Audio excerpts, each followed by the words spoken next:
A presentation for EDN 613 based on my second assignment and my choosing of resources and the reason why. Right, the first resource that I chose was Marty Kennedy's for Humanity and Social Sciences. The reason why is that it relates back to the tribal background before colonisation occurred, and it was a very important resource to me because it details the life lived by Marty Kennedy when she was removed from her family, and it relates to the history of Indigenous people. Previously, what you saw beforehand was a slide in which it shows the decline after the colonisation period and removal and subsequent loss of culture, which is detailed in Marty Kennedy's book. And today that's still prevalent when it comes to society and the issues that we have in today's society for the Indigenous people. And I was hoping to actually use the book to relate it to the dot paintings in terms of how the context of it relates to Indigenous culture. What this relates to is the society and its yearning to find its own culture and its own way back. And as an educational resource, Marty Kennedy's book was ideal in terms of being able to relate it to humanity and social science, and also the context of art and dot painting and the culture itself when it comes to the footprints that we leave when it comes to walking in the direction that we need to in order to recover. And so what we have is a social wellbeing model that needs to be reckoned with when it comes to acknowledgement of Indigenous culture and heritage, and what we have instead is a basket in which we're throwing together all our collective experiences. And I was hoping to address instead, through the resources that were chosen, a way in which to bring it all together, showing that it can be crossed to arts, to humanity and social science, to health and physical education for a better well-being when it comes to the cultural well-being of Indigenous people. And so it represents our blood, the land, and also the sun itself when it comes to how it shines upon us and upon the mother of who is our land. And so the culture itself is to bring it together in order to, throughout the health consequences of, let's say, colonisation, it was a very poor sort of I suppose, well-being in terms of interventions,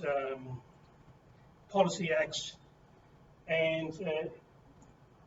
the people that suffered most were the families themselves when it came to being exposed, which were the communities when it came to the resources that were supposed to be given to them in terms of being able to recover and being able to self-determine their own future.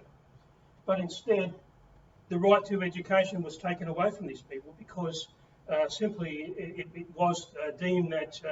they needed to be re-educated into a new cultural system, one that was not their own. And so what we have today is a cultural gap in which Indigenous people are still trying to find their way back in terms of trying to find who they are in their cultural identity, and through integrating the curriculum focuses of the areas, I was hoping to bring together a sense of community because at the end of the day, Indigenous people go back to their own communities where they see their relatives, their extended families, their friends who are also their extended family members. And so this is the way that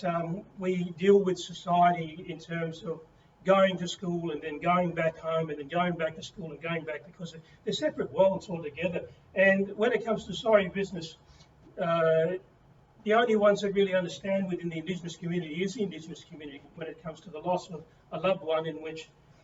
we're faced with the elements of time when it comes to being told that we have to be here and that we have to be there in order for us to fit within the curriculum scope itself. When it comes to being trained as citizens, we must keep in mind that we're not running on Indigenous time, but we're running on the clock of the colonial power itself, that once it was integrated in, it took no means of integration, but more or less assimilation, in that they put Indigenous children into the classroom, and that was not a pleasant experience for Indigenous people. And even today, when it comes to being exposed to benchmarks of the curriculum, firstly they look at the Indigenous, how far behind are they in literacy, numeracy, and it's always a constant focus within the curriculum to perhaps get it right when it comes to keeping up with the rest of the globe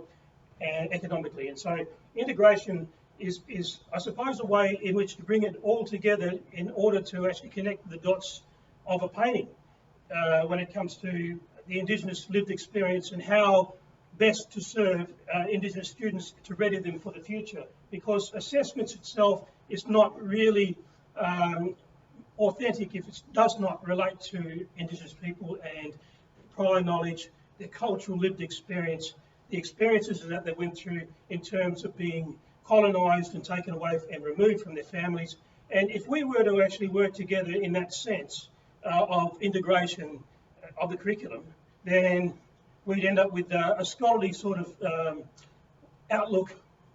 in combining Indigenous people with